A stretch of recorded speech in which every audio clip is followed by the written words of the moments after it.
Tigers are preparing for their road trip through the Carolinas. We'll talk about it on today's episode of the Tiger Basketball Report, presented by the Green Turtle.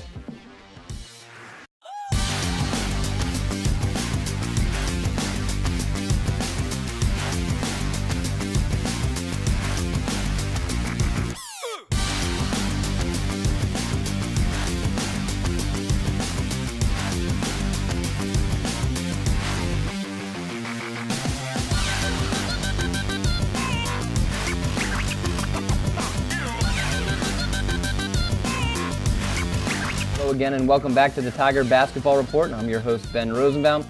4 CAA games in the books for the Tigers, 4 wins as well, and now they look to stay perfect with games against College of Charleston and UNCW. As always, I'm joined by the head coach of the Tigers, Diane Richardson. And Coach, welcome back. Thank you. So 4 in the book, 4 wins, you're 4-0, up there with JMU. Now you head through, this is the hardest trip, I feel like, for both men's side and the women's side, for any team that has to do it. Going through the Carolinas, Charleston, then UNCW, it's a long trip. How do you prepare from an operation standpoint for this type of trip? Well, luckily we have this week to prepare. So, we're going to put in our sets and everything and prepare for the game, and then we've got to prepare for the travel. Does a trip like this, is it made a little bit easier by the fact that school is on a break? You don't have to worry about classes. The girls can focus on being basketball players for right now. Does that make that a little easier from a focus standpoint as well? Well, I would hope so. Right.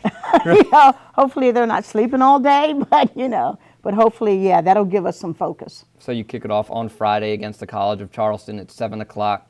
They're 5-9, 1-2 in the CAA, most recently a victory over William and Mary. The Cougars on tape.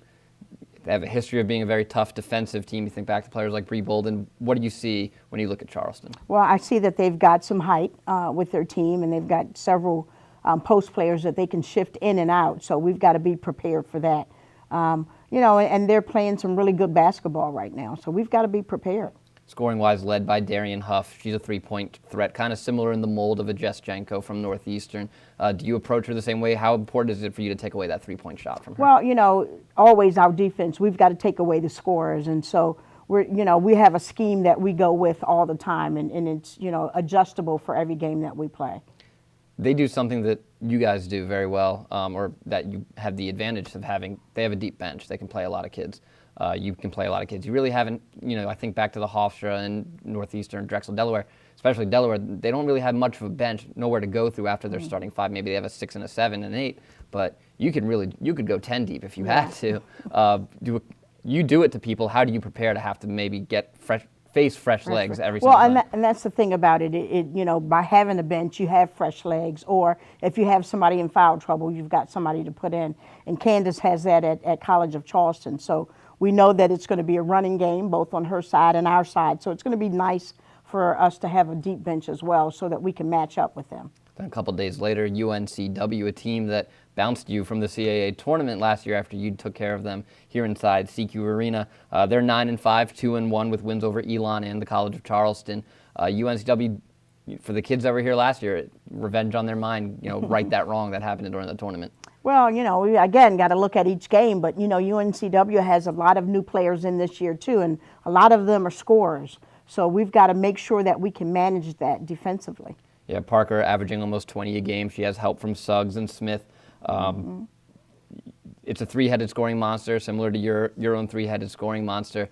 What does Parker do well? And she's filling it up similar to the way Jeter does. What does she do well to get the ball in the basket? The thing about Parker is she can distribute the ball and she can score as well. And those 3 players I've watched them over the years because they're from locally, and she does a really, really good job. Kind of probably on the level like a Jeter, where she can just fill up the bucket if she needs to. You look back at the Hofstra game, and I'm sure this is something you'd love to see continue, the rebounding differential in the Hofstra game, 44-27. You took care of the glass. How much of an emphasis do you guys put on the rebounding? Because when you really look at it, some may call it cherry picking, but really what it is you just hit a nerve there. Really good outlet passes. I mean, you guys get to the rebounds quick and you get into transition very quickly. Right. How important is that to emphasize the rebounding? Well, when you look at it, and I say it's a sore spot, but when you look at it, it's not cherry picking. It's just a speed. It's just speed. Our guards are really, really quick. So once that ball goes up, somebody secures a rebound, they're out. And, we've got that going for us, our speed as well. So we're going to continue to run in transition. 4-0 in the conference. Clearly now you've put a target on your back. You're going to get everyone's best game. Yes. How do you kind of relay that to your players, that there can be no nights off, that you're 4-0, and we were talking about it before we started filming. You don't want a 4-0 start and wins over teams like Drexel and Northeastern to go to waste with loses to, and it's no disrespect to Charleston or UNCW or anybody else in the conference, but you're 4-0, you got to give everyone a game now. Right, and we've been on the other side where, we're playing a tough, undefeated team, and we try to give it everything we have. And so we know we're going to, there are going to be teams that are giving us their best shot. And so we can't afford to sit back. We can't become complacent. We saw that in the second quarter last night or yesterday with Hofstra. We can't do that anymore. All right.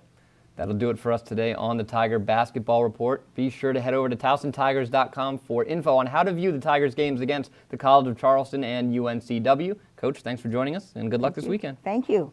For head coach Diane Richardson, I'm Ben Rosenbaum. Thank you, fans, for joining us, and as always, go Tigers.